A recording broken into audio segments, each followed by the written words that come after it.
Bom dia. Gostaria de agradecer em nome da Confederação e do nosso presidente, senador Clésio, pelo convite e parabenizar pela postura e pela preocupação com o tema que é muito importante para o país. Bem, o setor de transporte no Brasil, de uma forma como um todo, ele funciona, não só no Brasil, na verdade, né? Ele funciona como agente indutor de desenvolvimento e de integração.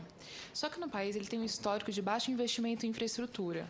A dificuldade de planejamento desses investimentos ela é muito latente e nós temos a existência de diversos gargalos burocráticos, principalmente quando nós estamos falando do modal aquaviário. Nós trabalhamos na pesquisa de transporte marítimo que foi divulgada no ano passado com 34 portos públicos marítimos e 130 terminais privados.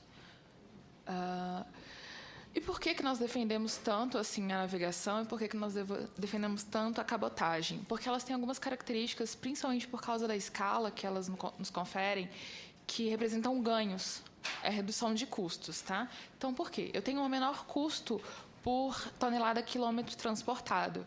O custo por seguro é muito menor, porque a incidência de acidentes é muito menor. A emissão de poluentes é reduzida, porque para cada tonelada transportada, a minha necessidade de diesel ou bunker no longo curso ela é muito menor. Tudo por causa dessa capacidade de carga que é significante, tá? É onde nós temos, de fato, ganho de escala. E nós temos uma situação de uma embarcação de 5.000 toneladas, ela consegue tirar cerca de 140 carretas das estradas. Não é tirar 140 carretas das estradas que tem de estar lá. São 140 que não deveriam estar nas estradas, que elas deveriam estar fazendo ponta, mas, na verdade, elas estão fazendo o transporte norte e sul do país. Tá? Então, nós temos de aproveitar essas vantagens de escala, de redução de custos, para conseguir reduzir o custo logístico do país e, com isso, permitir uma maior competitividade para os nossos bens. No caso do longo curso, 96% das nossas exportações, em termos de peso, volume e tonelada, elas são realizadas pelo longo curso. Tá? Importação, um pouquinho menos, 89%, e em 2012 nós tivemos 903 milhões de toneladas movimentadas nos terminais brasileiros. No caso da cabotagem, que é a navegação realizada entre portos no mesmo país, nós registramos em 2012, os dados são da ANTAQ, tá? 201 milhões de toneladas em 2012. É um crescimento de 23% em relação a 2006. Granel líquido foi o tipo de carga mais movimentado, com 139 milhões de toneladas. Apesar disso, é interessante considerar uma coisa. Pelos dados do último ano para PIB, o Brasil é o 7º país em ordem de grandeza. Nós, em tese, somos o 7º país mais rico do mundo, agregado. A tabela está muito ruim, mas é um levantamento de todos os maiores portos do mundo. Porto de Santos, que é o nosso melhor porto, nosso maior porto, ele aparece na posição 42. Nós somos o 7º maior país em PIB, mas o nosso maior porto é apenas o 42º. Isso dá uma indicação para a gente de que tem alguma coisa errada. Nós estamos perdendo alguma coisa com essa ineficiência na infraestrutura. Isso não é identificado só pela CNT, isso é identificado por todo mundo que realiza negócios. O Fórum Econômico Mundial, já há alguns bons anos, vem fazendo uma pergunta para 144, 148 países, dependendo do ano. Qual é o problema? O que dificulta a realização de negócios no seu país? Por muitos anos, tributos, o custo dos tributos e a quantidade de tributos foi o maior empecilho para o caso brasileiro. Esse ano, no Brasil, no relatório de 2013 e 2014, é infraestrutura. Tá? E com destaque para a infraestrutura de transporte, que é o que de fato pesa hoje no dado do Fórum Econômico Mundial no que se refere à realização de negócios. O que me atrapalha na comercialização com outros países no mundo? Aeroportos, de 2008 para cá, nós caímos da posição 101 para 123, rodovias da 110 para 120, ferrovias da 86 para 103 e portos, nós caímos de 123 para 131 esse ano. Nós deveríamos estar melhorando Porém, isso não acontece. Um dos motivos, o investimento é muito baixo. Em 2008, com certeza, em 2008, nós tivemos, considerando União e Cias Docas, 837 milhões de reais. Nós estávamos na posição 123. Nós não elevamos o investimento. Quando nós não elevamos o investimento e não solucionamos os nossos gargalos, nós caímos para a posição 131. Por quê? Em 2012, 2013, nós temos o mesmo montante. São os mesmos 837 milhões de reais a serem investidos em portos, considerando União e Cias Docas. É muito pouco. Não dá para ter um porto adequado com um investimento tão baixo. Eu sei que nós temos investimentos privados, mas é necessário investir de uma forma geral no porto. A gente acredita, sim, que a nova lei ela vai trazer um benefício, mas ainda nós precisamos ter um pouco mais de cuidado. Por quê? Qual é o nosso histórico? Em 10 anos, de 2002 a 2012, nós investimos 5 bilhões de reais em portos. Isso é muito pouco. E eu estou falando em todos os portos. Tanto portos que trabalham apenas com navegação marítima, longo curso e cabotagem, quanto aqueles que atendem também navegação interior. Excluídos aqui os portos que são só para navegação, tá? Quando considerar esses 10 anos, o principal, e a gente olha a estratificação dessas obras no orçamento, tanto das estatais quanto no orçamento fiscal, nós temos obras de infraestrutura com 1 bilhão, 1,5 bilhão, abertura e aprofundamento de canal com 1,2 e construção e implementação de portos e terminais 361 milhões só. Isso são algumas obras que a gente não consegue identificar porque não é informado, mas de qualquer forma, pegando só a União, foram 3 bilhões. É pouco? É muito pouco.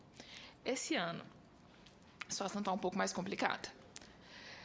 Para transporte, nós temos... Transporte que eu falo é aéreo, ferroviário, rodoviário e aquaviário. No aquaviário, tanto portos quanto navegação interior, tá?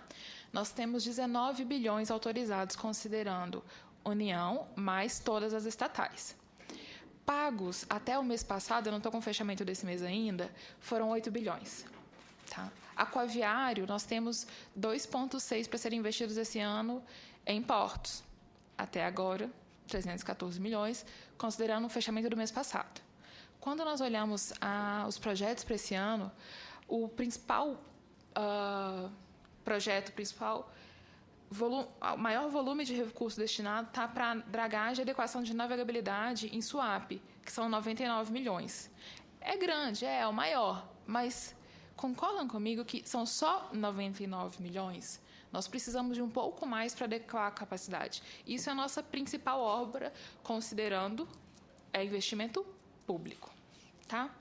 Isso tem resultados para a gente. E quando eu falo para a gente, nós que operamos o transporte, nós EBNs, nós empresas que operam no Brasil, e nós brasileiros também. Por quê? Isso, de uma forma ou de outra, mesmo que não seja integralmente passado, acaba indo no nosso custo. Tudo que nós consumimos tem transporte como parte de seu custo, e toda vez que eu tenho uma elevação do meu custo de transporte, eu tenho uma elevação do custo do bem final. Tá? A pesquisa de transporte marítimo foi realizada em 2012. Nós trabalhamos com embarcadores e com transportadores, e o objetivo foi identificar quais são os principais entraves. Tá? No longo curso, nós temos excesso de tributação, excesso de tarifação e elevação do custo tarifário. Operar no porto é muito caro. É difícil e é muito caro. Tá? O acesso terrestre é deficiente. E esse acesso terrestre, tanto rodoviário quanto ferroviário. O ferroviário nós temos muito pouco. E aquelas filas de caminhões nos portos não são assim, o motorista ou o setor está querendo fazer bonito ou uma pressão. Não. Todo minuto que um caminhão nosso está parado ali é custo. Tá? Nós temos caminhões que ficam 5 dias, 6 dias, 10 dias parado no porto. Isso é custo. Tá? E esse custo, ele é repassado. Eu fico com um pedaço do prejuízo? Fico. Mas ele é repassado, eu não consigo absorver tudo isso. Isso é custo para o país. Tá? O elevado custo de mão de obra portuária é um peso significativo para a gente, e excesso de burocracia. A burocracia para a operação é muito grande. Tá? A quantidade de documentos que eu preciso ter, a quantidade de licenças que eu preciso ter é muito grande. Eu concordo que é um tipo específico de transporte e a segurança é muito importante.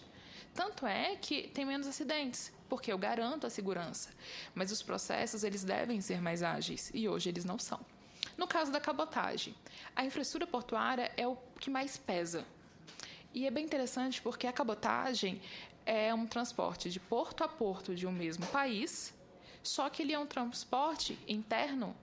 Apesar disso, ele é tratado como um transporte internacional. Tá? Ele entra na fila como qualquer outro de longo curso e, em algumas situações, ele tem uma prioridade menor do que o longo curso, até por uma questão de escala. Tá? O acesso terrestre deficiente também impacta sobremaneira a cabotagem. Tá? A ausência de manutenção nos canais de dragagem, isso tem melhorado, mas ainda assim não atende à nossa necessidade. A gente acaba tendo de operar com o navio de menor calado ou com o navio com uma menor lotação. Eu tenho navio saindo com 50%, 70% em algumas situações, porque eu não tenho profundidade e o navio encalha. A baixa oferta de navios, a gente vai falar isso daqui um pouquinho, e excesso de burocracia. Regra, mínimo, 44 documentos embarcados no navio para que ele consiga operar no Brasil. 44, no mínimo. Dependendo da carga, pode chegar a 52. Tá? É muito. Tá? E a política de combustíveis, por quê? No longo curso, o bunker e o diesel, que é usado no começo da navegação, ele é isento de ICMS. Mas, na cabotagem e na navegação interior, não. Segundo alguns estudos da Petrobras, o custo chega a aumentar 37% no combustível. E ele é o nosso principal insumo. Então, uma remodelação, isso não é um gargalo de investimento direto, o caso do combustível, o caso do número de documentos. É institucional. Isso dá para ser feito sem investimentos absurdos. Tá? A proposta, então, do governo para a solução é o PIO e a nova lei dos portos. Sendo bastante correta, eu deveria considerar que a nova lei ela é uma parte do PIO. Mas para facilitar a nossa análise, o que a gente vai fazer? Chamar de PIO investimento e a nova lei é parte de gestão e atração desses investimentos, tudo bem? Tá, no lançamento do PIO, o que nós tínhamos? 54 bilhões para investimentos em portos, mais 6,4 em acessos portuários, tá? 3,8 em acesso aquaviário e 2,6 em terrestre. Lembrando que o PIO me prevê até 2015, a previsão é 14, 15, 54 bilhões. Em 10 anos, nós investimos 5. Eu peço muito para que isso seja feito. O problema é que fazer em 2 anos o que nós fizemos em 10 é um pouco complicado. Eu não sei se a gente tem estrutura para tanto. Até o momento, hoje, na verdade, ontem, nós tínhamos 11 audiências públicas abertas no site da ANTAQ. Só que até agora nenhuma licitação foi de fato finalizada. E um exemplo que chama bastante atenção para a CNT é o seguinte, que o novo terminal de contêineres de Paranaguá, a licitação dele foi cancelada por haver inviabilidade econômica e técnica na proposta. A nossa pergunta é, por que isso não é feito antes? Por que o estudo não foi feito antes? Por que não foi visto antes que eu precisava aterrar a área para conseguir fazer um terminal? Isso é muito caro, isso é inviável. Por que eu saio, então, com um projeto, eu lanço esse projeto e, quando eu lanço o projeto, eu crio expectativa no mercado? A partir do momento que eu crio expectativa no mercado, eu acabo distorcendo ele. Por que eu faço isso? Então, a gente precisa de um planejamento maior, de um cuidado maior com os projetos. Os projetos são muito mal feitos. Tá? De forma que, quando eu tenho um edital na rua, muitas vezes ele tem tão pouca informação que a iniciativa privada não consegue tomar a decisão correta. Eu posso acabar selecionando uma pessoa, ou uma empresa, no caso, que não tem recurso suficiente e ganha porque oferece um preço muito baixo, ou eu posso contratar uma completamente incapaz. As boas não vão entrar porque eu não consigo descobrir se aqui é, de fato, um investimento relativamente seguro. Esse tipo de investimento tem um risco? Lógico que tem. Qualquer investimento tem. A questão eu preciso de dar, pelo menos, uma certa segurança, tanto institucional quanto de informações. Tá? Eu tenho necessidade de planejamento. A gente está com muito problema em planejamento. E o ministro me desculpa um pouquinho, mas se eu tenho um planejamento, se eu faço um investimento correto, eu não tenho uma situação de resolver um gargalo e aparecer outro, porque eu já me planejei para isso. Então, eu consigo organizar e ter um fluxo correto de investimento e de ações. Tá? A gente precisa fazer isso. E precisa planejar não só portos. Eu preciso planejar o porto, a rodovia, a ferrovia, a navegação. Nós temos um sistema de transporte. Se ele não funciona como um sistema, ele não funciona. E se ele não funciona, isso é custo. Tá? Os prazos de implementação são muito longos, porque tem essa falha de planejamento. Isso acaba que as obras todas elas têm atrasos. Sobre a nova lei dos portos, no meio do ano nós fizemos uma tomada com os transportadores. Na época, 61% afirmavam que conheciam a lei, 84% desses aprovavam. E o que foi bastante interessante para a gente é que, quando a lei estava sendo discutida, o maior ponto positivo que quase todo mundo apontava era o fim da distinção entre carga própria e de terceiros. Para o nosso transportador, isso é o quarto. A principal coisa, participação da iniciativa privada. Simples assim.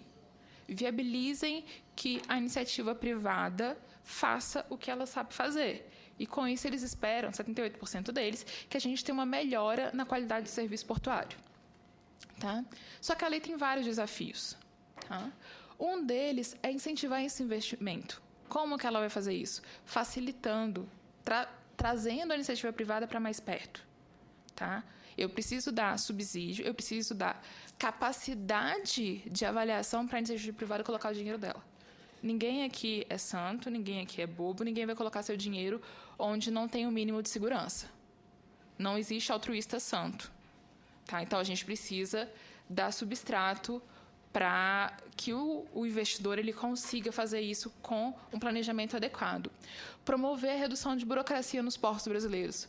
Por que eu preciso de 44 documentos para operar na cabotagem? Eu não faço a menor ideia. Eu concordo que as licenças de segurança são fundamentais, mas eu não entendo muito bem o porquê eu tenho, na cabotagem, de atender a mesma regra que o navio de longo curso faz. Eu realmente não consigo entender. Aumentar a eficiência operacional, a gente acredita que com a redução de burocracia e os investimentos necessários, isso flui bastante, tá? Essa indução de redução de custos, ela vem proveniente da implantação das outras fases. Uma outra coisa que tem de ser feita, eu falei que eu falaria no final, vou tentar ser bem rapidinha, estimula a renovação de frota. A nossa frota de navios ela é muito antiga, principalmente aqueles que operam navegação de cabotagem. E por que é tão antiga? É difícil comprar navio. Já tentaram? É caro. O tempo para entrega nos estaleiros brasileiros é longo e está muito pior para a gente depois do pré-sal, porque o mesmo estaleiro que constrói um navio para nós, ele constrói uma plataforma que vai operar no pré-sal. Então, é uma concorrência muito grande e não houve uma expansão significativa dos estaleiros e da capacidade deles de produzir. A gente sabe que tem falta de mão de obra para eles, mas isso é complicado para a gente também. E uma simplificação dos processos para acessar o Fundo da Marinha Mercante. O que é isso? Ele é um fundo contábil, tá? Que ele é abastecido com um adicional do frete que nós pagamos. Inclusive, a aviação também paga isso. Tá? Quem opera isso? BNDES, Banco do Brasil, Caixa Econômica, Banco da Amazônia e Banco do Nordeste. Tudo bem? O que ele tem de tão bom? Taxa. A taxa é muito boa. Só que, apesar da taxa ser muito boa, nós não conseguimos acessar. Nem 7% do que é financiado pelo Fundo da Marinha Mercante até esse ano é para navegação. Está indo tudo para pré-sal. Então, isso é complicado. Por quê? O meu chefe fala que esse fluxograma parece jogo de videogame, porque você vai jogando as fases e vai morrendo. E é bem isso que acontece no Fundo da Marinha Mercante. Quando você entra com processo, você entra com processo... Eu não sei fazer a luzinha disso. Aqui, obrigada. Eu entro aqui com o processo de solicitação de prioridade. O que é isso? Eu só consigo financiamento com o Fundo da Marinha Mercante se eu tiver prioridade. Eu tenho de comprovar número de empregados, comprovar um contrato com o estaleiro, o fluxograma para realização, cronograma, de tudo. passa por vários entes dentro do fundo. Eu posso ter a minha prioridade negada. Morri na praia. Ah, não, consegui. Ótimo. Então, agora, estou com dinheiro na mão? Não. Vou para o órgão financiador. O órgão financiador me demanda vários dos mesmos documentos que eu já apresentei.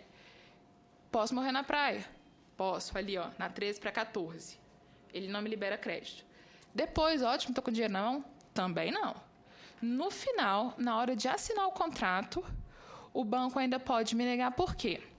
As parcelas, o dinheiro, ele só é liberado conforme a execução, a construção ou jamborização da embarcação. Se o estaleiro não tem condição de fazer, o dinheiro não é liberado. Se o dinheiro não é liberado, eu não consigo pagar. Então, muitas vezes, no final das contas, o dinheiro está lá, o processo está aprovado, mas não dá para assinar porque o estaleiro não vai conseguir cumprir. Por quê? São, em média, 25 meses para isso aqui acontecer, na média. Quem é que consegue fazer isso? Tá? Bem, então é isso. Desculpa, eu passei bastante do tempo. Eu tinha me preparado para 20. A Confederação acredita que os novos instrumentos para incentivar a navegação e o sistema portuário de transporte, como todo, eles são muito válidos. Eles são muito interessantes. O problema é que a palavra que nós mais nos preocupamos hoje é planejamento. Nós precisamos planejar. Sem planejamento, não tem investimento, não tem redução de burocracia e não tem redução de custos. E nós precisamos disso para nós, transportadores, nós precisamos para a indústria, para a competitividade, nós precisamos para a agricultura, nós precisamos para o comércio. De uma forma geral. Se não tem isso, infelizmente, nós não vamos conseguir avançar essa barreira. Muito obrigada. Obrigada pelo convite.